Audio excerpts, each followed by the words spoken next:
अस्सलामु अलैकुम वरहमतुल्लाहि वबरकातुहू।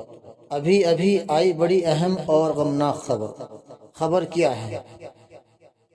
बैरिस्टर असदुद्दीन ओवैसी ने ट्वीट कर जानकारी दी है कि अभी अभी कुछ देर पहले छिजारसी टोल गेट पर मेरी गाड़ी पर गोलियां चलाई गई। 4 राउंड फायर हुए। 3-4 लोग थे, सब के सब भाग गए और हथियार वहीं छोड़ गए। मेरी गाड़ी पंक्चर हो गई, लेकिन मैं दूसरी गाड़ी में बैठकर वहां से निकल गया। हम सब महफूज हैं अल्हम्दुलिल्लाह। इस वक्त की ये आप देखें कि असदुद्दीन ओवैसी साहब पर कितना ख़तरनाक हमला हुआ है।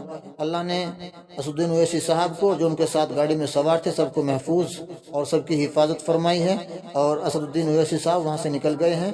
लेकिन आप टोल प्लाजा पर देखिए कि कितनी संख्या में वहाँ पर AIMIM के लोग पहुँच गए हैं और वहाँ जानकारी कर रहे हैं।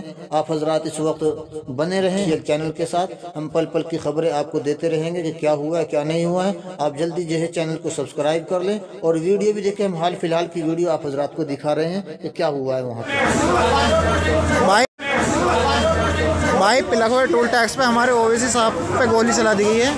जो मेरठ से मीटिंग में से आ रहे थे, ओवैसी साहब पे गोली चला दी गई पिलखवा टोल टैक्स पे। ये छिजारसी टोल टैक्स अपना टोल टैक्स जो है